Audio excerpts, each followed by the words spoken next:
சங்கீதம் 104 30 கடைசி வரியில், சங்கீதம் 104 30 கடைசி வரி,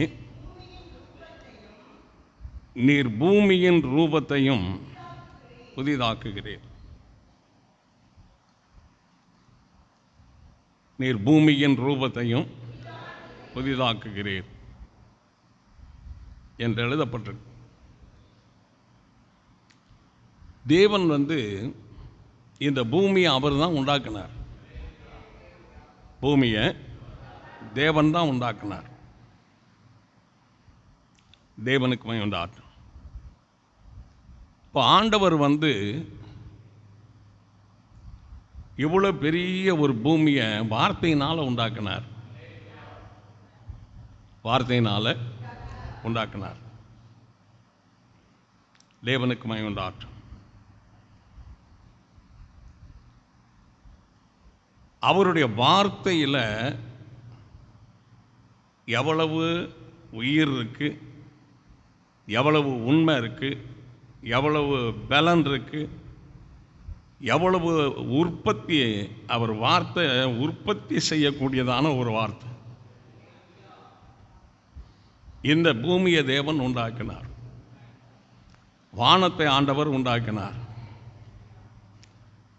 சூரியனை ஆண்டவர் உண்டாக்கினார். சூரியனை பாருங்க, கவர்மெண்ட்டு நமக்கு கரண்டை கண்டுபிடிச்சி கொடுத்து இந்த டீப் லைட்டு அந்த காலத்தில் 50 வருஷத்துக்கு முன்னாடி சொல்கிறேன், முருங்கைக்காய் அந்த மாதிரி தான் இருந்துச்சு அந்த காலத்தில். அப்படி ஒரு லைட்டு கொடுத்துருக்காங்க. இது எத்தனையோ பீஸ் ஆகி போயிடுது. அதை புதுசாக வாங்கி போட்டுக்கிட்டே இருக்கிறாங்க. ஆனால் தேவன் ஒரு சூரியனை உண்டாக்குனார். அகில உலகத்துக்கும் இந்த சூரியன் வெளிச்சம் கொடுக்குது. ஒரு தேசம் 2 தேசம் இல்லை, அகில தேசத்துக்கும் வெளிச்சம் கொடுக்குது. எல்லாரும் பாய் தந்த ஆண்டவரை துதிப்பான். இப்போ பூமியின் ரூபத்தை என்ன செய்கிறார்? சகரியாவின் புஸ்தகம்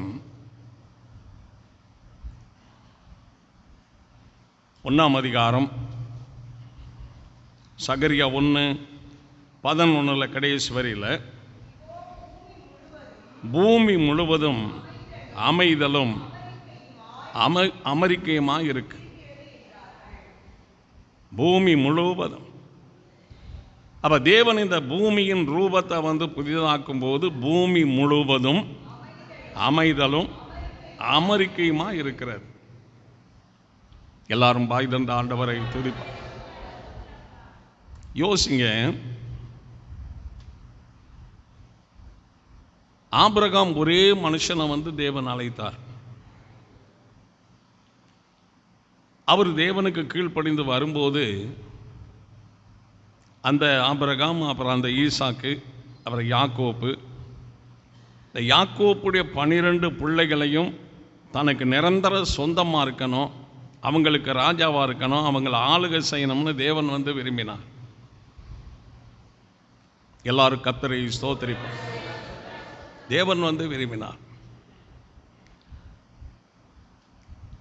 இந்த 12 பேரை வச்சு ஆண்டவர் அவங்கள வானத்து நட்சத்திரங்களை போல பெருக பண்ணினார். பல லட்சம் ஜனங்கள். அல்லேலூயா. பல லட்சம் ஜனங்கள். இந்த எமோரியர் பூரணமாக பாவம் செய்யாதனால, அவங்க பாவம் ஆகணும்னு சொன்னால் 400 வருஷங்கள் ஆகும்.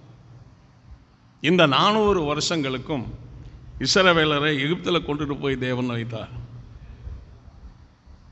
430வது வயசில் 30வது வருஷத்தில் அவர்கள் எகிப்தை விட்டு வெளியேறி வந்தார்கள். எல்லாரும் பாய் தந்த ஆண்டவரை துதிப்பார். நல்லா யோசிக்கணும். தெய்வத்துக்கு பயப்படுற ஜனங்கள் அந்த நாட்களிலும் ரொம்ப கம்மி, இந்த நாட்களில் ரொம்ப கம்மி. தெய்வத்துக்கு பயப்படுறவங்க, தேவனுக்காக வாழ்கிறவங்க இச்சையை வெறுத்து வாழ்கிறது கிடையாது. எதை?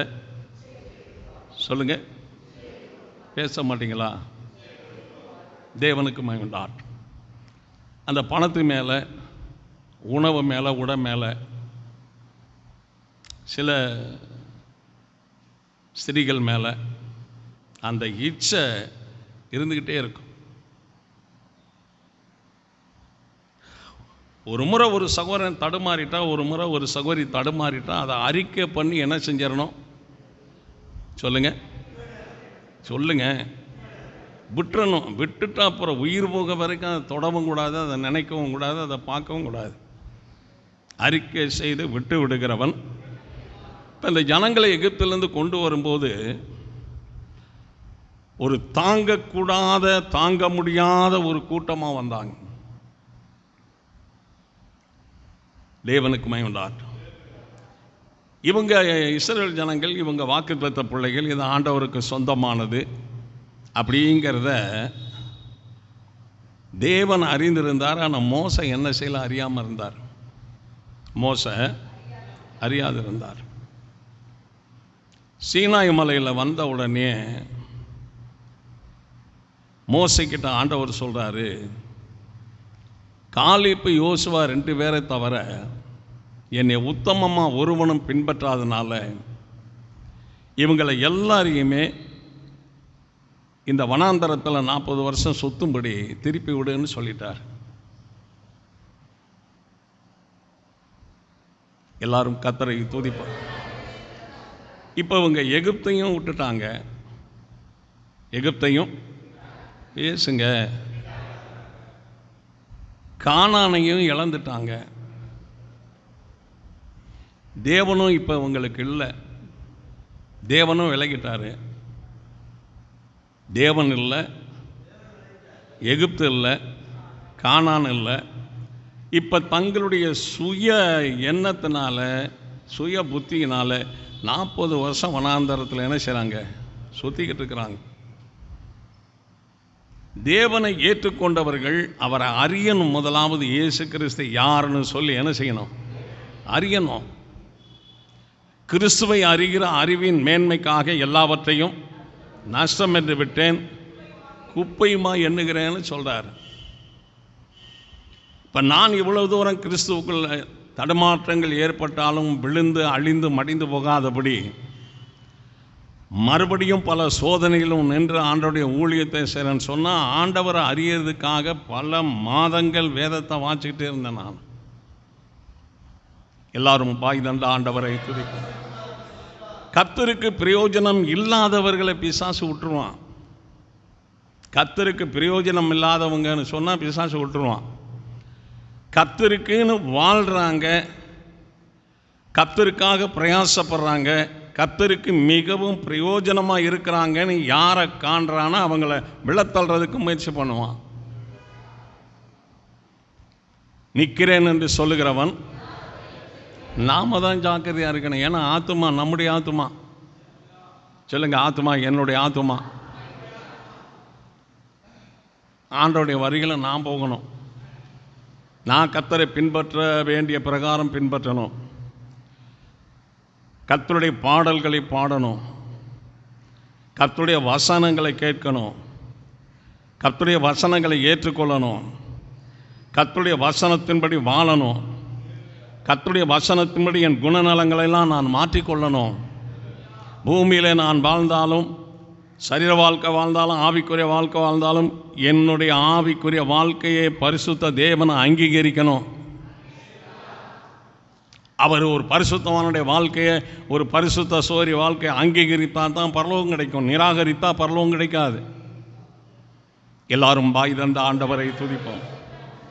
காலேப்பு யோசுவா 2 பேரை தவிர இவங்க எல்லாருமே என்னை உத்தமமாக என்ன செய்யலை? பின்பற்றலை. காரணம் என்னன்னு கேட்டால், அந்த எகிப்தில் என்ன வாழ்க்கை வாழ்ந்தாங்களோ, என்ன விக்கிரகணம் பண்ணாங்களோ, என்ன இச்சையில் உள்ள கிரிகளை செய்தாங்களோ, அதை அப்படியே கொண்டுட்டு வந்துட்டாங்க.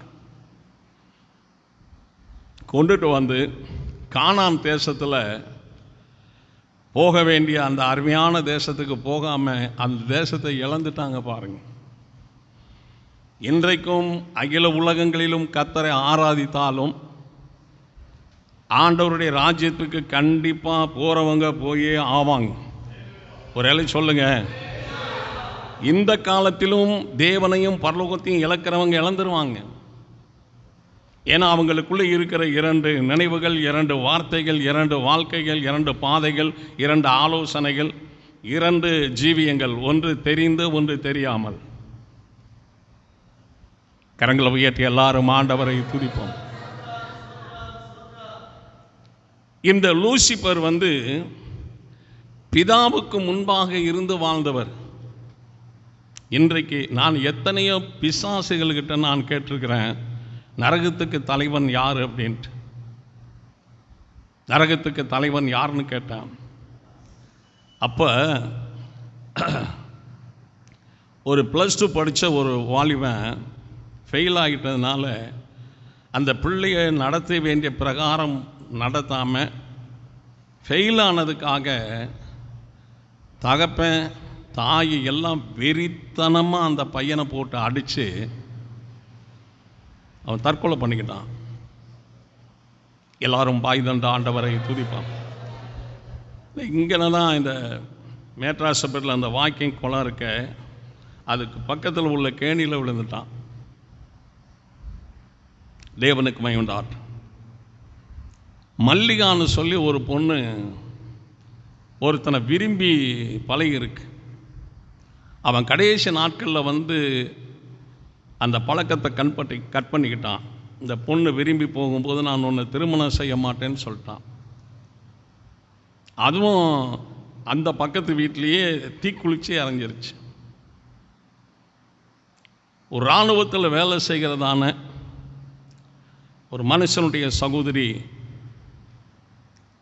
ஸ்தோத்திரம், அந்த வழியாக வந்திருக்கிறாங்க. அந்த வழியாக வரும்போது அந்த இடத்துல வரும்போது திடீர்னு பவர் கட் ஆனதுனால லைட் ஆஃப் ஆயிடுச்சு. பயந்துட்டாங்க. அதுக்கு பக்கத்தில் தான் ஆண்டவருடைய கிருபையில் மேட்ராசப்பேட்டில் நம்ம சபை நடந்துக்கிட்டு இருந்தது. அப்போ அங்கே ஜெபம் பண்ணுறதுக்காக கொண்டு வந்திருந்தாங்க. முதல்ல ஜெபம் பண்ணி உன் பேர் என்ன அப்படின்னு சொல்லி நான் கேட்கும்போது, என் பேர், நீங்கள் சொல்லுங்கள் பார்க்கலாம். என்கிட்ட பிசாசா அப்படி பேசுது, நீங்கள் சொல்லுங்கள் பார்க்கலாம் அப்படின்னு சொன்னா தானே தெரியும், சொல்லு அப்படின்னு. மா இல் லீ ஹை அப்படின்னு சொல்லிச்சு. மல்லிகை அவன் பேர் அப்படின்னு. ஆமாம் அப்படின்னுச்சு. எப்படி செத்த, எதுக்காக செத்த அப்படின்னு சொல்லி கேட்டான். ஒருத்தனை விரும்பி காதலிச்சுக்கிருந்தான், அவனும் என்னையை காதலிச்சுக்கிருந்தான். கடைசியில் அவன் என்ன நினச்சான் அப்படின்னு தெரியல, அடியோடு என்னை வெறுத்துட்டான். நான் என்னுடைய ட்ரெஸ்ஸெல்லாம் எடுத்து மூட்டையாக கட்டி அது நிறையா சீமண்ணையை ஊற்றி என் மேலேயும் ஊற்றிக்கிட்டு நெருப்பை வச்சு தற்கொலை பண்ணிக்கிட்டேன். ஒருத்தன் நீ மட்டும்தான் இருக்கிறியா அப்படின்னா, இல்லை 3 பேர் இருக்கிறோம் அப்படின்னு. 2வது யார்? முருகேசன். அவனை வர சொல்லு முருகேசனை. ஏய் வாடா, ஐயா கூப்பிட்றாரு. நான் சொன்னேன், மல்லிகா நீ போயிடாத, நான் ஜெபம் பண்ணாமல் நீ போயிடக்கூடாது, என்ன இரு, உள்ளேயே இரு, அவன் கேட்குறேன். நான் உன் பேர் என்ன அப்படின்னு பேரை சொன்னான். எதனால நீ தற்கொலை பண்ணிக்கிட்ட அப்படின்னு சொல்லி கேட்டான். அவன் +2 ஃபெயில் ஆகிட்டேன், அம்மா அடிச்சிட்டாங்க, அப்பா பெத்த மகன்தானேன்னு கூட பார்க்காம என் உயிர் பிரிகிற அளவுக்கு அவர் அடித்தார் என்னை. அவங்க பிடியிலிருந்து தப்பிச்சு ஓடி கொஞ்சம் கூட யோசிக்காமல் கேணியில் குதிச்சிட்டேன், தற்கொலை பண்ணிக்கிட்டேன் அப்படின்ட்டு. சரி, நான் கேட்குறேன், நீ சில கேள்விகளுக்கு பதில் சொல்லு. நரகம் இருக்குதில்ல அப்படின்னு சொல்லி கேட்டேன். ஆமாம் அப்படின்னா, நரகத்தில் வேதனை இருக்குமா சந்தோஷமாக இருக்குமா அப்படின்னு கேட்டேன். வேதனை தான் இருக்கும் அப்படின்னா. அங்கே நெருப்பு எரிஞ்சிக்கிட்டே இருக்கும், எல்லாம் அலறிக்கிட்டு இருப்பாங்க. நரகத்துக்கு தலைவன் யாருன்னு உனக்கு தெரியுமா அப்படின்னு. தெரியும்னா பேர் என்ன அப்படின்னு. லூசிபர்னு சொன்னால் நான் சொல்கிற வார்த்தை ஆண்டவர் இயேசு கேட்டுக்கிட்டு இருக்கிறார். எல்லாரும் பாய் தந்த ஆண்டவரை துதிப்பான். லூசிபர்னு சொன்னான், நீ நரகத்துக்கு போகலையா அப்படின்ட்டு. என்னைய பார்த்தான்னா இழுத்து உள்ளே போட்டுருவான், அவனுக்கு மறைவாக நான் ஒளிஞ்சிக்கிட்டு இருக்கிறேன். ஆனால் ரொம்ப கொடூரமான கஷ்டம் அங்கே இருக்குது. ஸ்தோத்திரம். நீ ஆண்டவர் இயேசுவை அறிந்திருக்கிறாமல, அப்படி இருந்திருந்தேன்னா உன்னுடைய ஆத்மா இப்போ நிற்கதியாக அனாதையாக இருக்காதே. எனக்கு தெரியாது, யார் எனக்கு சொல்லலை அப்படின்னு. இல்லை முருகேசா, ஒரு கைப்பிரதியாவது உனக்கு கிடைக்கும்படி தேவன் செய்திருப்பார். எந்த மனுஷனுக்கும் ஆண்டவர் துரோகம் பண்ணுறவர் கிடையாது. ஒரு மனுஷன் கெட்டு போகிறது அவருக்கு விருப்பம் கிடையாது. ஒரு கைப்பிரதியாவது உன் கையில் கிடைச்சிருக்கும்படி செய்திருப்பார், யோசிச்சுப்பார் அப்படின்னா. அவள் அப்படியே யோசிச்சுட்டு இயேசுவின் ரட்சகருங்கிற தலைப்பில் ஒரு கைப்பிரதி எனக்கு கொடுத்தாங்க. நான் பரீட்சை எழுத போகிற வேகத்தில் அதை தூக்கி எறிஞ்சிட்டு போயிட்டேன். அதில் தான் எனக்கு நித்திய ஜீவன் இருக்குன்னு அப்போ தெரியாமல் போயிடுச்சு அப்படின்னு சொன்னான். எல்லாரும் கர்த்தரை துதிப்போம். இதுக்கு முன்னாடி சில பேரை வழிபட்டிருப்பியே, அவங்கெல்லாம் உனக்கு ஒன்றும் ஹெல்ப் பண்ணலையா அப்படின்னு சொல்லி கேட்டேன். தயவு செய்தால் கேட்க வேண்டாம். ஆண்டவர் இயேசு மட்டும்தான் தெய்வம்னு சொன்னான். கரங்களை உயர்த்தி ஆண்டவரை துதிப்பான். இன்னொரு பெரியவர் தண்ணியை போட்டுட்டு அந்த சுவரில் படுத்திருக்காரு. வீட்டில் படுத்த மாதிரி பிறண்டு தண்ணிக்குள்ளே விழுந்து அவர் இறந்து போயிட்டார். தேவனுக்கு மகிமை. ஸ்தோத்திரம். அன்றைக்கு இருந்த சிலர்கிட்ட சொன்னால், யார் யார் இருதயத்தில் என்னென்ன இருக்குதுன்னு சொல்லி ஒவ்வொருத்தராக வர சொல்லுங்கள், அவங்க இருதயத்தில் இருக்கிறத நான் கேட்குறேன், அப்படி நான் சொல்கிறேன் அப்படின்னு சொன்னான். என்ன அப்போ ஒரு சில சகோதரர்கள் சொன்னாங்க, ஐயா அவன் ஏதாவது பொய்யை சொல்லிவிட்டான்னாலும் கூட அவங்கள பார்க்கும்போதெல்லாம் அந்த தப்பு செய்த மாதிரியே பார்க்குறதா வரும், கேட்க வேண்டாம் ஐயா அப்படின்னு சொல்லிட்டார். எல்லாரும் கர்த்தரை துதிப்போம். மல்லிகா அப்படின்னு சொல்லுங்கய்யா இருக்கிறேன் அப்படின்னு. இப்போ நான் இயேசுவின் நாமத்தில் கட்டளையிட்டு ஜெபம் பண்ணுவேன். கர்த்தர் போங்கன்னு உங்களுக்கு விடுதலை கொடுப்பார். போயிருங்க 3 பேரும் ஒரே டயத்தில். திரும்ப இந்த சரோஜாக்குள்ளே நீங்கள் வரக்கூடாது. கரங்களை உயர்த்தி தேவனுக்கு நன்றி செலுத்திட்டு தலையில் கை வச்சு இயேசுவின் நாமத்தில் 3 பேரும் ஒரே முறையாய் புறப்பட்டு போகும்படி இயேசுவின் நாமத்தில் கட்டளையிடுகிறேன். இயேசுவின் நாமத்தில் சொன்ன கர்த்தர் விடுதலை கொடுத்துட்டார். கரங்களை தட்டி கர்த்தருக்கு நாம் நன்றி செலுத்துவோம்.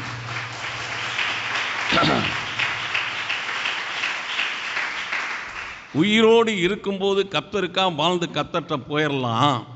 ஆனால் உயிரோடு இருக்கும்போதே கர்த்தரை அற்பமாக எண்ணி, சபையை அற்பமாக எண்ணி, ஊழியக்காரர் அற்பமாக எண்ணி, தேவ ஜனங்களை அற்பமாக எண்ணி வாழ்ந்து கர்த்தருக்குள்ளே தங்களை முழுவதும் ஒப்பு கொடுக்காம கிறிஸ்துவ பரிபூர்ணமாக பின்பற்றாமல் வாழ்கிறவங்க இந்த சரீரத்தில் வாழ்வாங்க. இதை விட்டு ஆத்மா பிரிந்த உடனே அதுக்கு நிற்க நிலையில்லாமல் போயிடும். எல்லாரும் வாய் தந்த ஆண்டவரை துதிப்பான். தேவனுக்கு மகிழ்ந்தார்.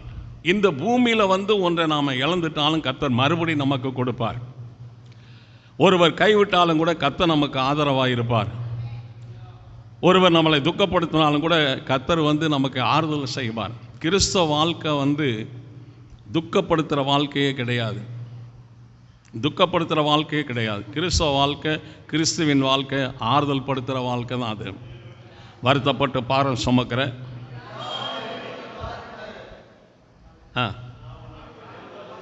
அதுதான் பாருங்க. ஆண்டவருக்குள்ள வரும்போது இளைப்பாறுதல் இருக்கணும் சகோதரர்களுக்கு, சகோதரிகளுக்கு. அந்த இளைப்பாறுதல் இல்லைன்னா பிரயோஜனப்படாது. ஆலயத்துக்குள்ளே வரும்போது கிறிஸ்து ஒருவரை மட்டும்தான் சகோதரர்கள் நினைக்கணும். கிறிஸ்து ஒருவரை மட்டும்தான் சகோதரிகள் நினைக்கணும். கிறிஸ்துவை நினைத்து பாடணும், கிறிஸ்துவை நினைத்து ஸ்தோத்திரிக்கணும், கிறிஸ்துவை நினைத்து ஆராதிக்கணும், கிறிஸ்துவின் வசனம்னு சொல்லி நினைத்து கேட்கணும். அதில் நமக்கு வாழ்க்கைக்கு தேவையான வசனங்கள் நம்ம எடுத்துக்கணும். நமக்கு தேவையான வசனங்களை. ஒரு திருமணத்துக்கு போகிறோம், 2000 பேருக்கு பிரியாணி போட்டிருக்காங்க. 2000 பேருக்கு பிரியாணி நம்ம எடுக்க முடியாது. நமக்கு தேவையானது எடுத்துகிட்டு வந்தது போல் பிரசங்கத்தில் அநேக வசனங்கள் வந்தாலும் அதில் நம்ம வாழ்க்கைக்கு எது பிரயோஜனம்? எல்லாரும் கர்த்தரை துதிப்போம். இப்போ பூமியின் ரூபத்தை என்ன செய்கிறான்? அந்த பூமி அமெரிக்கையும் அமைதியுமா இருக்கு. அப்போ தேவன் அந்த சிந்தையை புதிதாக்கும் போது, அந்த வார்த்தையை புதிதாக்கும் போது, அந்த இருதயத்தை புதிதாக்கும் போது, அந்த குடும்பத்தை புதிதாக்கும் போது, தொழில் ஸ்தலத்தில் தொழிலை புதிதாக்கும் போது, நம்முடைய வாழ்க்கையை புதிதாக்கும் போது, நம்முடைய பிள்ளைகளுடைய வாழ்க்கையை தேவன் புதிதாக்கும் போது, அங்கே ஒரு அமெரிக்கையும் ஒரு அமைதியும் உண்டாயிருக்கு. எல்லாரும் வாய் தந்த ஆண்டவரை துதிப்போம். ஆண்டவர்கிட்ட என்ன கேட்கணும்? தேவனே, எப்படி ஆகிலும் என்னுடைய வாழ்க்கையின் ரூபங்களை என்ன செய்யும்? புதிதாக்கும். ஒரு மாற்றம் என்னுடைய வாழ்க்கையில் வரட்டும். ஒரு மாற்றம் தேவனுக்குமே உண்டாட்டும். இப்போ நாம் தேவனுக்கு கனி கொடுக்கறவர்களாக இருக்கிறோமா பாருங்க. ஒரு எல்லை சொல்லுவோமா? ஒரு சகோதரனுக்குள்ள நீதி சரியாக இருந்தால், ஒரு சகோதரிக்குள்ள நீதி சரியாக இருந்தால், ஒரு சகோதரனுக்குள்ள உத்தமம் சரியாக இருந்தால், ஒரு சகோதரிக்குள்ள உத்தமம் சரியாக இருந்தால், கண்டிப்பாக அவர்களை தேவன் பெருக பண்ணுவார். நான் சர்வ வல்லமையுள்ள தேவன், நீ எனக்கு முன்பாக நடந்து கொண்டு என்ன செய்ய? உன்னோடு நான் உடன்படிக்கை பண்ணி உன்னை பெருக பண்ணுவேன் என்றார். அந்த உத்தமமான வாழ்க்கைக்கு ஒரு பெருக்கம் இருக்கத்தான் செய்யும். எந்த வாழ்க்கை? உத்தமமான வாழ்க்கை. என் மகன் எப்படியாவது ஆண்டவர்கிட்ட போகணும், என் மகன் எப்படியாவது ஆண்டவர்கிட்ட போகணும், என் கணவர் எப்படியாவது ஆண்டவர்கிட்ட போகணும், என்னுடைய மனைவி ஆண்டவர்கிட்ட போகணும். தேவனுக்கு வேண்டாம். தேவன் தான் தேவனை தவிர மனுஷனுடைய கைகளால் உருவாக்கப்பட்ட எதுவும் தேவன் இல்லை. ஒரு அல்ல சொல்லுவோமா? தேவனுக்கு வேண்டாம்.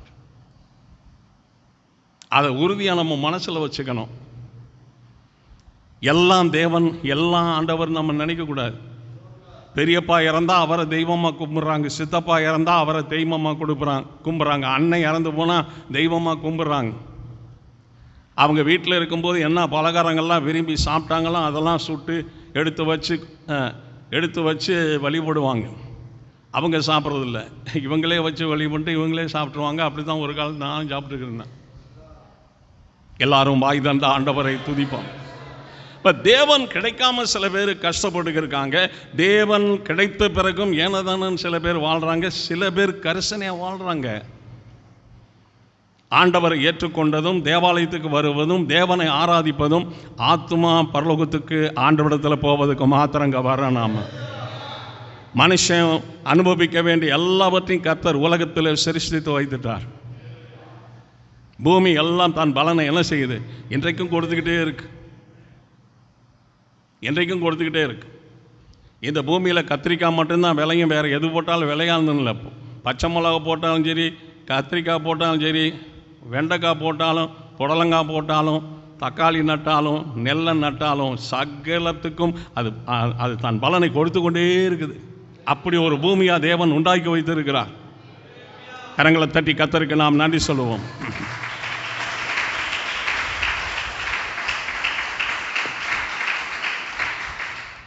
கொஞ்சம் அதிகமாக வசனம் கொடுக்கலான்னு பார்க்குறேன். ஆதியாமத்தின் புஸ்தகம் 1ஆம் அதிகாரம் 26வது வசனத்தில், ஆதியாமம் 1:26, பின்பு தேவன் தமது சாயலாகவும் தமது ரூபத்தின்படியையும் மனுஷனை என்ன செய்தார்? உண்டாக்கினார். மனுஷனை தமது சாயலாகவும் தமது ரூபத்தின்படியும் உண்டாக்கினார். மனுஷனை. எல்லாரும் வாய் தந்த ஆண்டவரை துதிப்போம். ஸ்தோத்திரம். தேவனுடைய ரூபம் என்ன? உன்னத பாட்டின் புஸ்தகம் 5ஆம் அதிகாரம் 15வது வசனத்தில் 2வது வரியில், உன்னத பாட்டு 5:15 2வது வரியில், அவர் ரூபம் லீபனோனை போலவும் கேதுருக்களை போலவும் சிறப்பாக இருக்கிறது. இப்போ ஆதாமை உண்டாக்கும் போது தேவன் அவருடைய ரூபத்தின்படியே உண்டாக்குனதுனால அவருடைய ரூபம் என்ன? ரூபம் லீபனோனை போலவும் கேதுருவை போலவும் சிறப்பாக இருக்கிறது. இதான் ஆதாம் உண்டாக்கப்பட்ட ஒரு ரூபம். எல்லாரும் வாய் தந்த ஆண்டவரை துதிப்போம். இப்போ நமக்கு தேவன் வருஷங்களை கொடுத்துருக்கும் போது ஆயிரக்கணக்கான வேலைகளை நாம் செய்தாலும் டெய்லி ஜெபம் பண்ணணும், அன்றாடு வேதம் வாசிக்கணும். நம்ம பண்ணின அந்த 500 ஜெபம் பரலோகத்தில் இருக்கும், நம்ம பண்ணின அந்த 1000 ஜெபம் பரலோகத்தில் இருக்கும், நம்ம பண்ணின அந்த 5000 குடும்ப ஜெபம் பரலோகத்தில் இருக்கும். தேவன் எனக்கு ஒரு வீட்டை கொடுத்துருக்கிறாருன்னா அதில் தேவனுடைய பாடல் இல்லை, தேவனுடைய வசனம் இல்லை, தேவ சமூகத்தில் ஜெபிக்கலைன்னு சொன்னால் அங்கே மனுஷனை புதைக்கிற இடமும் அந்த வீடும் ஒன்றா தான் இருக்கும். கரங்களை உயர்த்தி ஆண்டவரை துதிப்போம். கரங்களை தட்டி எல்லாரும் ஆண்டவருக்கு நன்றி செலுத்துவோம். ஆமென்.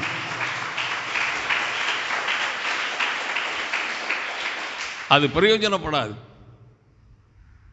பிரயோஜனப்படாது. மனுஷனுக்கிட்ட மனுஷன் சமாளிக்கலாம், தேவன்கிட்ட யாரும் என்ன செய்ய முடியாது. மனுஷன் அட்ஜஸ்ட் பண்ணி போகிறது போல் தேவன் என்ன செய்ய மாட்டார். காலத்தை தேவன் கொடுத்துருக்கிறார் மனம் திரும்புவதற்காக. எல்லாரும் கர்த்தரை துதிப்போம். யாருக்கும் அடங்காமல், யார் சொன்னாலும் கேட்காம, யார் சொன்னாலும் போகாமல், யார் சொன்னாலும் செய்யாமல், யார் சொன்னாலும் வராமல், யார் சொன்னாலும் நடக்காமல் இருக்கிறதெல்லாம் கர்த்தருடைய பார்வையில் அது தப்பாக போகும். வாவென்றால், போவென்றால், இதை செய்யென்றால் அந்த மனுஷன் தான் ஆவிக்குரிய மனுஷன், அந்த சகோதரி தான் ஆவிக்குரிய சகோதரி. எப்படிப்பட்டவர்களாக இருந்தாலும் வான்னா வரணும். ஆபிரகாமை தேவன் அழைத்தார். உன் தேசத்தையும் உன் இனத்தையும் உன் தகப்பன் வீட்டையும் விட்டு நான் உனக்கு காண்பிக்கிற தேசத்துக்கு போன்னு சொன்னார். ஒரு வார்த்தை மறுத்தரம் சொல்லாமல் கீழ்ப்படிஞ்சு போனார். அதுவும் போகும்போது தான் போகும் இடம் இன்னதென்று அறியாமல் புறப்பட்டு போனான். ஒரே சொல்லுவோமா? ஸ்தோத்திரம். ஆதியாமத்தின் புஸ்தகம் 39ஆம் அதிகாரம் 6வது வசனத்தில் கடைசி வரி. ஆதியாமம் 31:6 கடைசி வரியில் யோசேப்பு அழகான ரூபமும் சௌந்தரிய முகமும் உள்ளவனாயிருந்தான். தாவீது யோசேப்பு அழகான ரூபம் பாருங்க. ஆதாமை தம்முடைய ரூபத்தின்படியே சிருஷ்டித்தார். யோசேப்பு அழகான ரூபமுடையவராக இருந்தார். அதுதாங்க குணம். கிறிஸ்தவர்கிட்ட அன்பு மட்டும்தான் பார்க்க முடியணுமே தவிர மற்ற ஒன்று இருக்கக்கூடாதுங்க. அந்த கிறிஸ்துவ சகோதரர்கள்கிட்ட, கிறிஸ்தவ சகோதரிகள்கிட்ட கிறிஸ்துவின் அன்பு இருக்கணுங்க. யோவான் 11:9 ஆண்டவர் சொல்றாரு, 15:9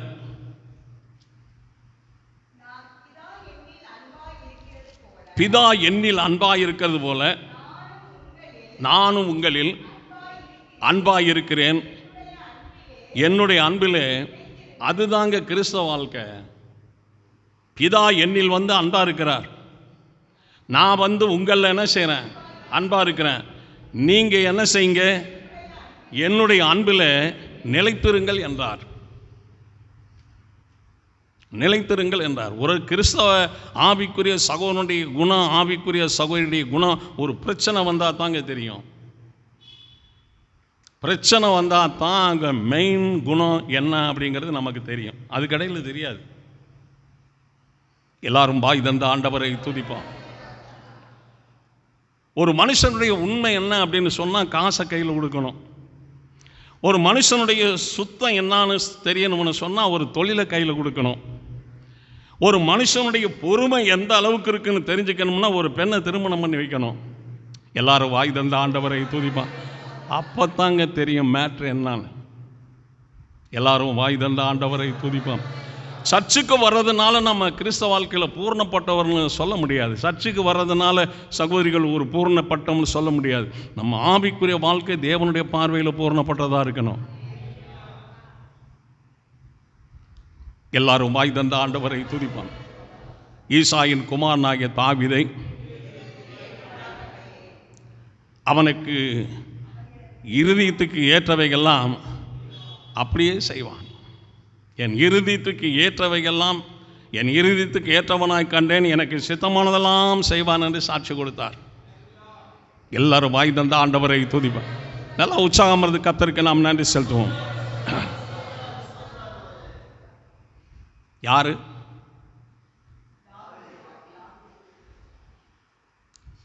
ஒன்று சாமுவேல் 16ஆம் அதிகாரம் ஒரு வசனம் வாசிங்க இந்த யோசேப்புக்காக. ஆதியாமம் 41:41 2வது வரியில், ஆதியாமம் 41:41 2வது வரி, எகிப்து தேசம் முழுமைக்கும் உன்னை என்ன செய்தேன், அதிகாரி ஆக்கினேன்.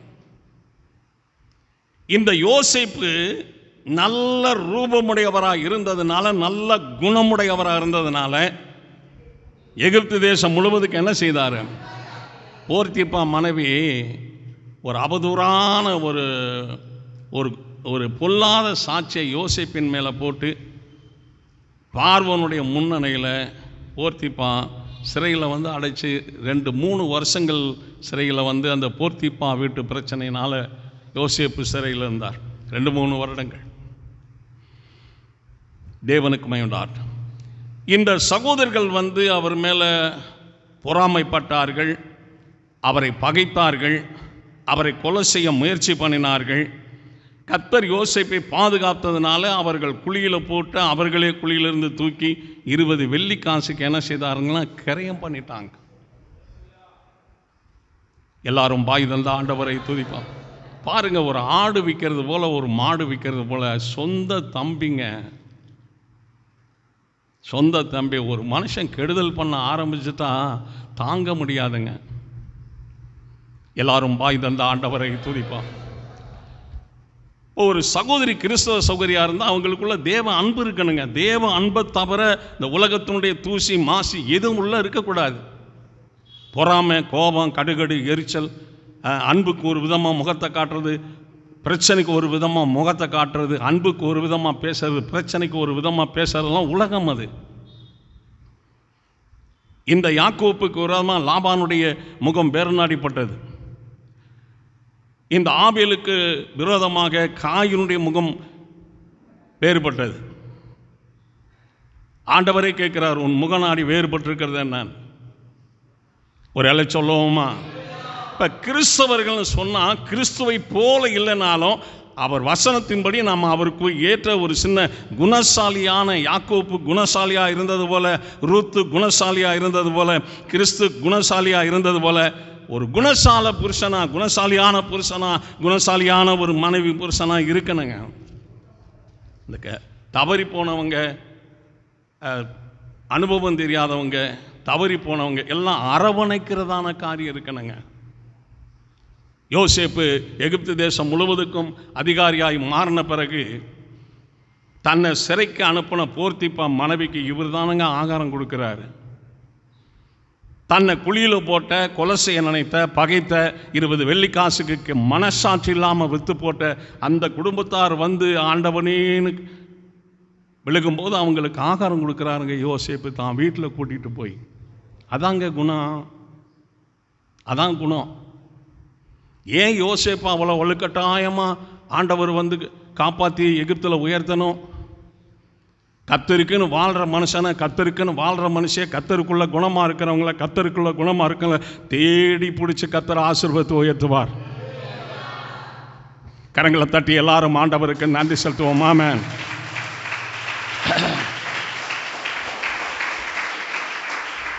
1 சாமுவேல் 16ஆம் அதிகாரம் 12வது வசனத்தில், 1 சாமுவேல் 16:12 ஆள் அனுப்பி அழைப்பித்தான், சிவந்த மேனியும் அழகிய கண்களும். தாவீது யாரு? நல்ல ரூபமுள்ளவர். சொல்லுங்க, தாவீது யாரு? யோசேப்பு யாரு? நல்ல ரூபமுள்ளவர். ஏன் மற்ற சகோதரர்கள்லாம் ஈசாய் ஒவ்வொரு ஆளாக அனுப்புகிறாரு? கர்த்தர் சொல்கிறார் சாமுவேலுக்கிட்ட, இவன் முகத்தையும் இவன் சரீர வளர்ச்சி என்ன செய்யாத, இவனை நான் புறக்கணித்தேன். மனுஷன் பார்க்குறபடி நான் பார்க்க மாட்டேன்.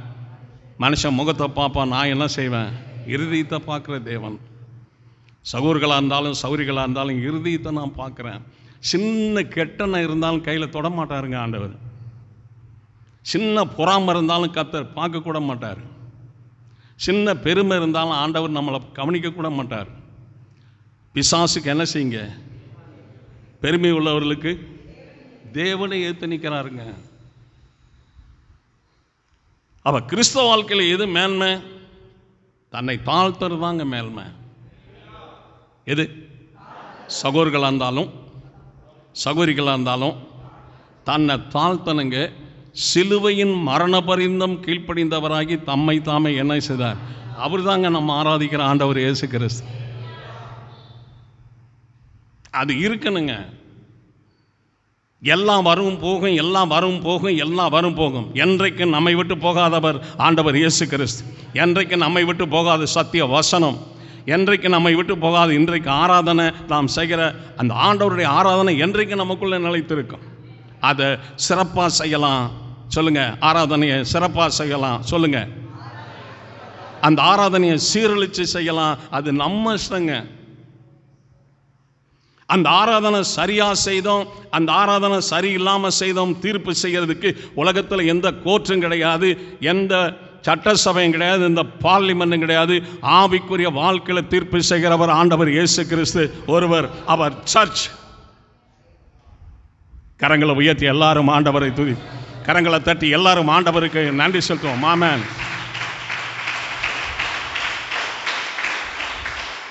எல்லாரையும் நியாயம் தீர்க்கிறவர் ஆண்டவர் இயேசு கிறிஸ்து.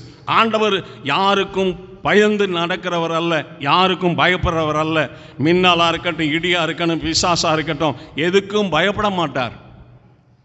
கோராகின் கூட்டம் சரியில்லை, பரிசுத்த சபைக்குள்ள கோராகின் கூட்டம் சரியில்லை. மோசைக்கிட்ட சொன்னார், இவங்க பொருளில் யாரும் ஒன்றும் தொடக்கூடாதுன்னு சொல்லி எல்லாத்தையும் இவங்களுடைய கூடாரங்களை விட்டு எல்லாம் தள்ளி போ சொல்லுன்னு சொல்லிட்டார். நீங்களும் போங்க அப்படின்ட்டாரு. பாருங்க, அவங்க நின்றிருந்த பூமி, அந்த பூமி அப்படியே உள்ள போச்சு. மேலே இருக்கிற பூமி மூடிருச்சுங்க. கரங்களை உயர்த்தி ஆண்டவரை துதிப்பான். இதை பல தடவை பல விதங்களில் நான் தியானித்து கண்டுபிடிக்கவே முடியல. ஏன்னா பூமி இப்படி பிளந்து போச்சுன்னு சொன்னால் எல்லாம் என்ன செய்வாங்க? என்ன ஓடிடுவாங்க. கோழி, ஆடு, மாடு எல்லாம் ஓட ஆரம்பிச்சிடும். அதனால் நான் பல விதத்தில் தீர்மானித்து முடிவு இப்படித்தான் அப்படின்னு ஒரு தீர்மானம் பண்ணினேன். அவங்க நின்ற பூமி இப்போ அந்த எம்எஸ்பி ஸ்கூலில் இருந்து அந்த திருச்சி ரயில்வே ரோடு வரைக்கும் இந்த ஜனங்கள் நிற்கிறாங்கன்னா இந்த அளவில் இருக்கிற பூமி அப்படியே உள்ளே போயிடுச்சுங்க. யாரும் எங்கிட்டும் தவ முடியல, தப்பி வைக்க முடியல. மேலே இருக்கிற பூமி மூடிடுச்சு. ஒரு எல்லை சொல்லுவோமா? ஆண்டவரும் ஆசீர்வதித்தா அப்படித்தான் பிரமிக்கத்தக்க அளவுக்கு தேவன் ஆசீர்வதிப்பார். ஒரு தண்டனை கொடுத்தாலும் கூட நொறுங்கி போகிற அளவுக்கு அந்த தண்டனை கொடுத்துருவார். தேவ சமூகத்தில் வரும்போது கொஞ்சம் பயத்தோடு பாடி, கொஞ்சம் பயத்தோடு ஆராதிக்கிறது ரொம்ப நல்லது. எல்லாரும் பாய் தந்த ஆண்டவரை துதிப்போம். தாவீது எப்படிப்பட்டவர்? நல்ல ரூபம் உள்ளவர். சவுல் தாவீதை கொலை செய்ய பயங்கரமாக இராணுவத்தை கூட்டிக்கிட்டு அலைகிறார். ஒரு சின்ன பையனுங்க தாவீது. இவர் சவுல் இஸ்ரவேலிலேயே ரொம்ப வளர்த்தியான ஆள், ரொம்ப பாடியானவர். சிங்கத்தை போல பலமுள்ளவர் சவுல், கழுகை போல வேகமுள்ளவர் அவர். சிங்கத்தை போல, நல்லா சொல்லுங்க, தேவனுக்கு மகிமை. 2 சாமுவேல்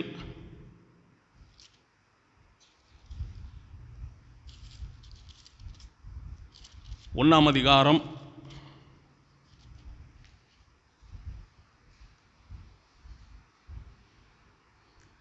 2 சாமுவேல் 1:23 வசனத்தில், உயிரோடு இருக்கையில் சவுலும் யோனத்தானும் பிரியமும் இன்பமுமாய் இருந்தார்கள், போனதில்லை.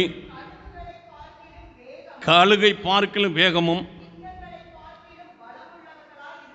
சிங்கத்தை பார்க்கிலும் பலமுள்ளவர்களாக இருந்தார்கள். இந்த ஆவிக்குரிய வாழ்க்கையினுடைய உண்மை, ஆவிக்குரிய வாழ்க்கையினுடைய பரிசுத்தம், ஆவிக்குரிய வாழ்க்கையினுடைய ஒழுங்கு, ஆவிக்குரிய வாழ்க்கையினுடைய கீழ்ப்படுதல், ஆவிக்குரிய வாழ்க்கையினுடைய தெய்வீகம், ஆவிக்குரிய வாழ்க்கையினுடைய பரிசுத்தம் தான் வாழ்க்கையில் உயர்த்தும், வாழ்க்கையில் பாதுகாக்கும். அவர் சிங்கத்தை போல பலமுள்ளவராக இருந்தாலும் பாவம் செய்தாக்கும் அடியாயிருவாருங்க. பாவம் எந்த மனுஷனையும் வாழ விடாது. பரிசுத்தம் எல்லாரையும் வாழ வைத்து உயர்த்தும். பரிசுத்தம் இல்லாமல் ஒருவர் கர்த்தரை, நான் பரிசுத்தராக இருக்கிறது போல நீங்களும் உங்கள் நடக்க எல்லாவற்றிலும் என்ன செய்யுங்க, பரிசுத்தராக இருங்கள். நான் பரிசுத்தர், நீங்கள் பரிசுத்தராக இருங்கள் என்று எழுதியிருக்கிறதே என்றார். ஒரு எல்லை சொல்லுவோமா? சும்மா ஒரிஜினல் கிறிஸ்தவங்களா இருக்கணுங்க. ஃபார்மாலிட்டி மாய்மால கிறிஸ்தவர்களாக இருக்கக்கூடாதுங்க. இங்கே ஒரு வார்த்தை, அங்கே ஒரு வார்த்தை, இங்கே ஒரு ஜீவியம், அங்கே ஒரு ஜீவியம் இருக்கவே கூடாது. தங்கத்தை எங்கு கொண்டு போனாலும் அது என்னதான், இங்கே தங்கமாக இருந்தால் அங்கே கவரிங்காக போய், அங்கே வெள்ளியாகி போய், அங்கே பித்தளையாகி போய், அங்கே இரும்பாக போகாதுங்க. அது மாறாது. எல்லாரும் வாய் தந்த ஆண்டவருக்கு நன்றி செலுத்துவோம். பிள்ளைகளுக்கெல்லாம் நல்ல போதனைகளை சொல்லி வளர்க்கணுங்க.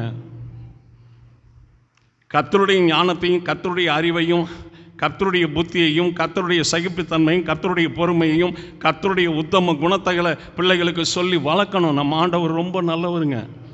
நம்ம ஆண்டவர் ரொம்ப நல்லவர். இப்படியெல்லாம் செய்தார், இப்படியெல்லாம் நடத்தினார், இப்படியெல்லாம் பாதுகாத்தார், இத்தனை சோதனைகளில் விடுதலையாக்கினார், இத்தனை வியாதிகளில் குணமாக்கினார். ஆண்டவர் ரொம்ப நல்லவர். அவரை பாடுறது நல்லது, ஜெபிக்கிறது நல்லது, ஆராதிக்கிறது நல்லது, பிள்ளைகளுக்கு சொல்லி கொடுக்கணுங்க. எல்லாரும் ஒரு அள்ளி சொல்லுவோமா? தேவனுக்கு மகிமை.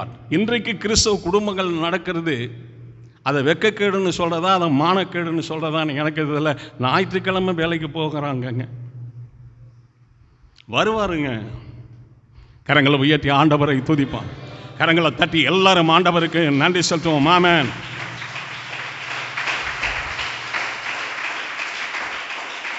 ஒரு வருஷம் புக்கை தூக்கிட்டு காலேஜுக்கு போனாலும் வீட்டுக்கு வந்தாலும், ஸ்கூலுக்கு போனாலும் வீட்டுக்கு வந்தாலும், எலிமெண்ட்ரி ஸ்கூலுக்கு போனாலும் வீட்டுக்கு வந்தாலும், அந்த முழாண்டு தேர்வில் ரிசல்ட்டு தாங்க அந்த படிப்புடைய தரத்தை வெளிப்படுத்தும்.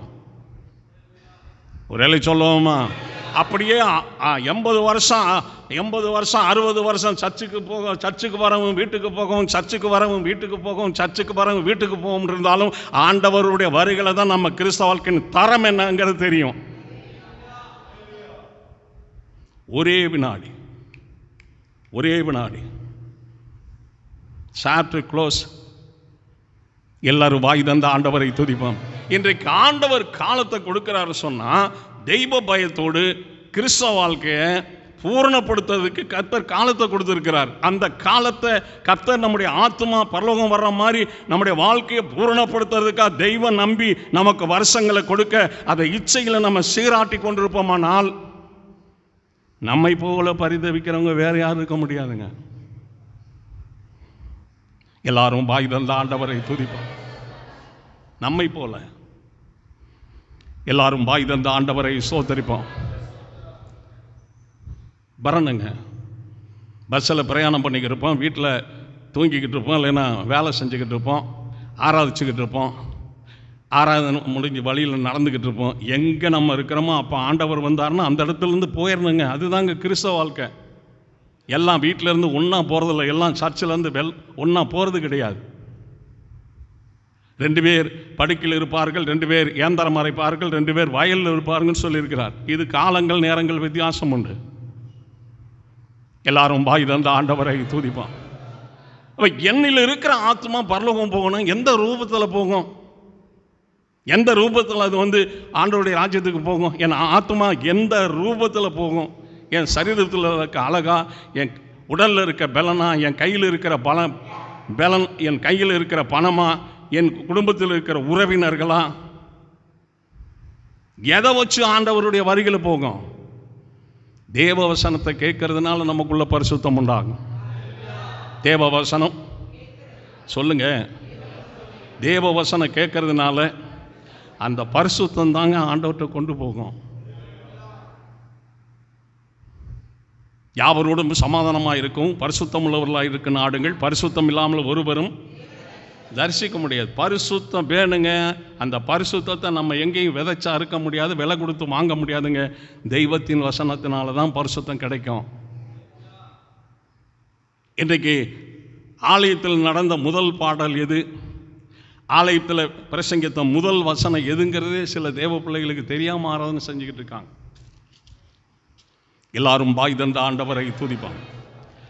2 சாமுவேல் 8ஆம் அதிகாரம் 15வது வசனத்தில், 2 சாமுவேல் 8:15, இப்படியே தாவீது இஸ்ரவேல் அனைத்தின் மேலும் ராஜாவாக இருந்தான்.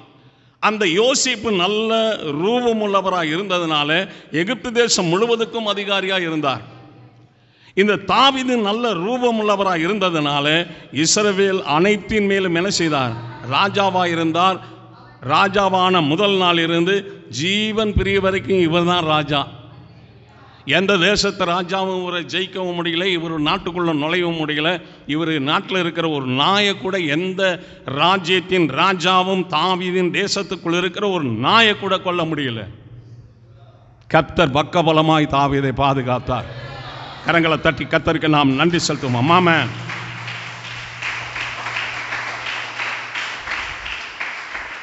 ஒரே சொல்லுவோமா? உன்னத பாட்டின் புஸ்தகம் 1ஆம் அதிகாரம் 14வது வசனத்தில், உன்னத பாட்டு 1:14, என் நேசர் எனக்கு நல்லா வாசிங்க, தெளிவாக வாசிங்க.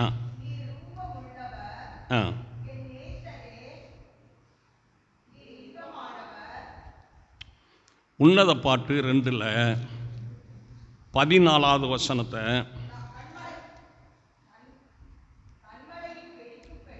கண்மலையின் வெடிப்புகளிலும் சிகரங்களின் மறைவிடங்களிலும் தங்குகிற என் புறாவே, உன் முக ரூபத்தை எனக்கு காண்பி என்றார். கண்மலையின் வெடிப்புகளிலும் சிகரங்களின் மறைவிடங்களும் தங்குகிற என் புறாவே, உன் முக ரூபத்தை எனக்கு காண்பி என்றார். ஏன்னா ஒவ்வொரு பிரச்சனைக்கும் ஒவ்வொரு மாதிரி இந்த முகரூபம் மாறுமுங்க. ஒரு முகரூபம் மாறும். ஒரு ரவுடி வர்றான்னா அவனை பார்த்தா அந்த முகரூபம் அப்படி மாறும். நம்மளோட சண்டை போட்ட நம்முடைய சத்துரு வர்றான் அப்படின்னு சொன்னால் முகரூபம் மாறும். நமக்கு ரொம்ப வேண்டியவங்க, அன்பாக இருக்கிறவங்க நம்ம வீட்டு வாசலுக்கு வர்றாங்கன்னா நம்ம முகரூபம் அது மாதிரி மாறும். சண்டை நடக்கும்போது ஒருத்தர் போய் சொன்னாராம், ஒரு ஊழியக்காரன், ஐயா பிசாசு எப்படியா இருப்பான்னு சொல்லி கேட்டாராம். சொல்லுங்க. உனக்கு பயங்கர கோபம் வரும்போது கண்ணாடி எடுத்துப்பாரு, அப்படித்தான் பிசாசு இருப்பான் அப்படின்னாராம். எல்லாரும் பாய் தந்த ஆண்டவரை துதிப்பார். உனக்கு கோபம் வரும்போது கண்ணாடி எடுத்து உன் முகத்தை பாரு, அப்படித்தான் பிசாசு இருப்பான் அப்படின்னு சொன்னாராம்.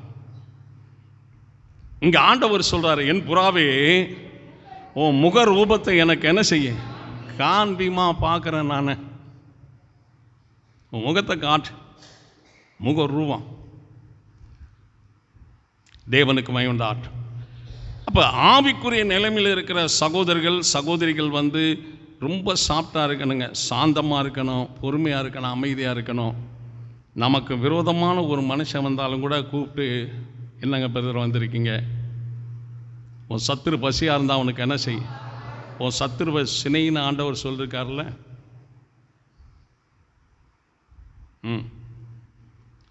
பைபிள் பாட்டு புஸ்தகம் இருந்தால் ஆசீர்வாதம் வந்துடுமா? பைபிள் பாட்டு புஸ்தகம் கையில் இருந்தாக்கும் பரலவும் போயிடலாமா? வாழ்ந்தா போகலாமா? கையில் பைபிள் இருந்தால் போகலாமா? கவனமாக இருக்கணுங்க. இங்கே கிறிஸ்துவை நினைக்க வேண்டிய இடம் தேவாலயம். இங்கே ஒரு சகோதரி மேலே நம்ம வருத்தம் வச்சுக்கிட்டு அந்த சகோதரியை குருன்னு பார்க்கறது, அந்த சகோதரனை வெறுப்பாக பார்க்கறது இங்கே இருக்கக்கூடாதுங்க. அது தப்பு செய்கிறோம். எல்லாரும் பாய் தந்த ஆண்டவரை துதிப்பான். ஆண்டவர் சொல்கிறாரு, என் பிதாவின் வீடு அநேகருக்கு என்ன செய்யும்? ஜபபடி எனப்படாது. நீங்கள் என்ன செஞ்சீங்க? கல்லர் குகையாக்கிட்டீங்கன்னு சொன்னார். தேவாலயத்தை கல்லர் குகை மாதிரி ஆக்கக்கூடாதுங்க, பகையாளி குகையாக மாற்றக்கூடாதுங்க. இது புனித ஸ்தலம், புனிதருக்கு செய்கிற ஆராதனை. அது எல்லாரும் வாய் தந்த ஆண்டவரை துதிப்போம். இப்போ எப்படி கிறிஸ்துவ அறியணும், எப்படி கிறிஸ்தவ வாழ்க்கை வாழணுங்கிறத அறிஞ்சு செய்யணுங்க, அறியாமல் செய்யக்கூடாது. அல்லேலூயா. நாம கிறிஸ்துவ சரியாக அறிந்திருந்தால், சத்தியத்தை சரியாக நம்ம அறிந்திருந்தோம்னா, நம்ம பிள்ளைகள்லாம் நேரம் கர்த்தருக்கும் நல்ல ஒரு பிரசங்கியாரா, ஒரு ஊழியக்கார பிள்ளைகளா தேவனுக்குள்ளே நியமிச்சிருக்கலாம். நம்ம பிள்ளைகளுடைய துவக்கம் முடிவு எப்படின்னு பாருங்கள். நம்மக்கிட்ட வளர்கிற பிள்ளைகளை எல்லாரும் வாய் தந்த ஆண்டவரை துதிப்போம். உன்னத பாட்டு 5ஆம் அதிகாரம் 2வது வசனத்தில் 3வது வரியில், உன்னத பாட்டு 5:2 3வது வரி,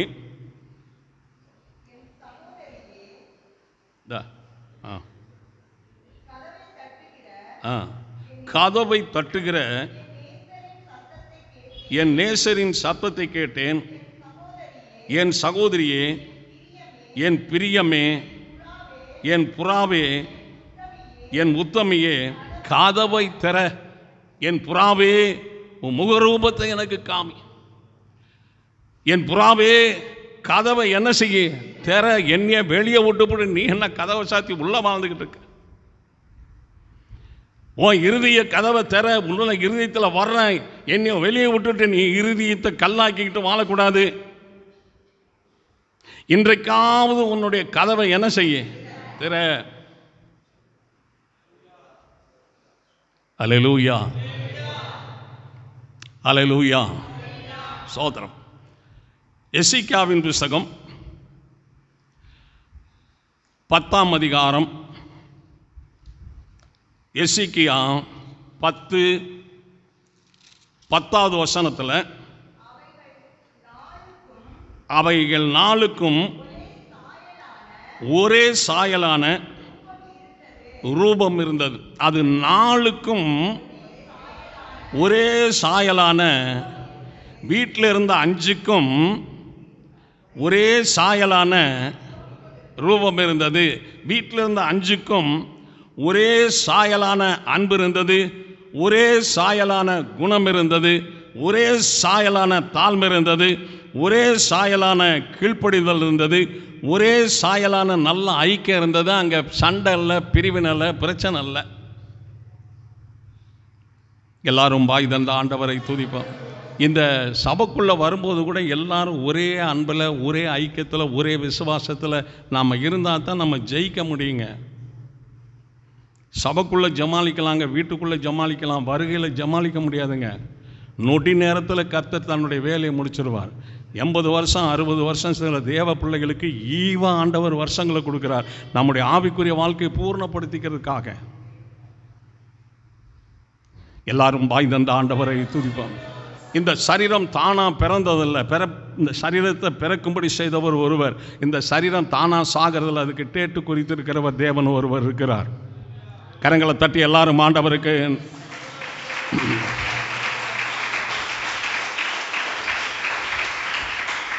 தேவன் நியமித்த அந்த நாளில் சரீரம் பிறந்துடும், தேவன் நியமித்த அந்த நாளில் சரீரம் இறந்துடும். ஆனால் பிறந்த நாளிலிருந்து இறக்கிற நாள் வரைக்கும் இடையில நம்ம தேவனுக்கு என்ன செய்தோமோ அதுதாங்க நிற்கும். யார் மேலே கை வச்சாலும் கூட பிரச்சனையை முடிச்சிடலாம். தேவனுடைய காரியத்தில் கை வச்சா அந்த பிரச்சனை மாறவே மாறாதுங்க, வருக வரைக்கும் அது நிற்கும். அதனால தான் தேவனுடைய பிள்ளைகளுக்கு சொல்கிறேன், தேவனுடைய காரியத்தில் எதையும் என்ன செய்யாதீங்க, குறைக்காதீங்க. 10,000 ரூபா கொடுக்குறோம், 100 ரூபா எடுத்துக்கிட்டு 10,000ன்னு சொல்லி கொடுத்தா வாங்கிக்குவாங்களா? குறைக்காதீங்க, பூரணப்படாது. நமக்கு தேவைகள் எவ்வளவு இருந்தாலும் தேவன் சந்திப்பார். எவ்வளோ கடனாக இருந்தாலும் கட்டும்படி தேவன் அனுக்கிரகம் செய்வார். அநேக ஜாதிகளுக்கு நீ கடன் கொடுப்பாய், நீயோ என்ன செய்ய மாட்ட, வாக்குத்தத்தங்களை கொடுத்திருக்கிற தேவன் அப்படியே செய்வார். எல்லாரும் வாய் தந்த ஆண்டவரை துதிப்போம். ஸ்தோத்திரம். நாளும் ஒரே ரூபமாக இருந்தது. லூக்காவின் புத்தகம் 3ஆம் அதிகாரம் 22வது வசனத்தில், லூக்கா 3:22, பரிசுத்த ஆவியானவர் ரூபம் கொண்டு புறாவை போல அவர் மேல் என்ன செய்தார்? இறங்கினார். ஆண்டவர் இயேசு ஞானஸ்தானம் எடுக்கும்போது 30 வயசு. 23வது வசனத்தில், அப்பொழுது இயேசு ஏறக்குறைய 30 வயது உள்ளவர் ஆனார். ஆண்டவர் இயேசு ஞானஸ்தானம் எடுக்கும்போது 30 வயசு. எல்லாரும் பாய் தந்த ஆண்டவரை துதிப்போம். தேவனுக்கு மகிமை உண்டாகட்டும். சில இடங்களில் குழந்தைக்கு ஞானஸ்தானம் கொடுக்குறாங்க. ஞானஸ்தானம்ங்கிறது ஒரு அடக்க ஆராதனை. ஞானஸ்தானங்கிறது ரோமரின் புஸ்தகம் 6ஆம் அதிகாரம், ரோமர் 6:4வது வசனத்தில், மேலும் பிதாவின் மகிமையினாலே கிறிஸ்து மரித்தோரிலிருந்து எழுப்பப்பட்டது போல நாமும் ஜீவன் உள்ளவர்களாய் நடந்து கொள்ளும்படிக்கு அவருடைய மரணத்துக்குள்ளாகும் ஞானஸ்தானத்தினாலே கிறிஸ்துவுடனே கூட. அந்த ஞானஸ்தானம் ஒரு அடக்க ஆராதனைங்க. பாவத்துக்கு செத்து நம்ம என்ன செய்கிறோம்? நீதிக்கு பிழைக்கிறோம். பாவத்துக்கு செத்து. இப்போ இந்த குழந்தைக்கு ஞானஸ்தானம் கொடுத்தாச்சுன்னா, அது ஞானஸ்தானம் கொடுத்ததே அந்த குழந்தைக்கு தெரியாதுங்க. அது பெரிய ஆளாகும்போது அப்புறம் சிகரெட்டு குடிக்கிறது, தண்ணி அடிக்கிறது, கோவப்படுறது, சண்டை போடுறது, திருடுறது, பலவிதமான தவறுகளை செய்யுதுங்க. கடமைக்கு செய்யக்கூடாதுங்க. கடமைக்கு செய்யக்கூடாது. உலகத்தில் நம்ம பிறந்திருக்கக்கூடாது. பிறந்துட்டோம், நமக்குள்ள சரீரம் இருக்குது, நமக்குள்ள ஆத்மா இருக்குது. அந்த ஆத்மா பரலோகத்தில் வாழும், சரீரம் பூமியில் வாழும். சரீரம் மரணத்தை பெற்று வாழ்ந்துக்கிட்டு இருக்குது, ஆத்மா நித்திய ஜீவனை பெற்று வாழ்ந்துக்கிட்டு இருக்கு உள்ள. அது அங்கே போய் தான் ஆகணும், வேறு வழி இல்லை. அதுக்கு போகிறதுக்கு ஒரே வழி இயேசு கிறிஸ்து தான். அவருக்கு நமக்கு ஒரு சொந்தம், அவருக்கு நமக்கு ஒரு அன்பு, அவருக்கு நமக்கு ஒரு ஐக்கியம், அவருக்கு நமக்கு ஒரு பழக்கம், அவருக்கு நமக்கு ஒரு மகிழ்ச்சி, ஒரு ஐக்கியம் உண்டாகணும்னு சொன்னால் ஆராதனை தாங்க அங்கே வரணும். காலேஜுக்கு வெளியே இருந்து படிக்க முடியாது, டிசி கிடைக்காது. காலேஜ் உள்ளே போனால் தான் அது வெற்றி தோல்வி தெரியும். டிசி கையில் வரும், வேலைக்கு போகலாம். ஆராதனை சர்ச்சில் செஞ்சால் தாங்க கணக்கு வரும். சர்ச்சில் ஆராதனை செய்யலாம், கணக்கு வராதுங்க. எல்லாரும் பாய் தந்த ஆண்டவரை துதிப்போம். தேவனுக்கு மகிமை உண்டாகட்டும். பிசாசு அப்படியே சில பேரை அமைக்கி போட்டு வச்சிருவான். அவன் பயங்கரமான ஆள். எல்லாரும் பாய் தந்த ஆண்டவரை துதிப்போம். பயங்கரமானவன். சாலமோனை கை வச்சவன், சவுலை, சிங்க பலன் போல உள்ள சவுலை கை வச்சவன். பலத்திலேயே பிரதான பலன் பெற்றவர் சிம்சோன் இஸ்ரவேலில்.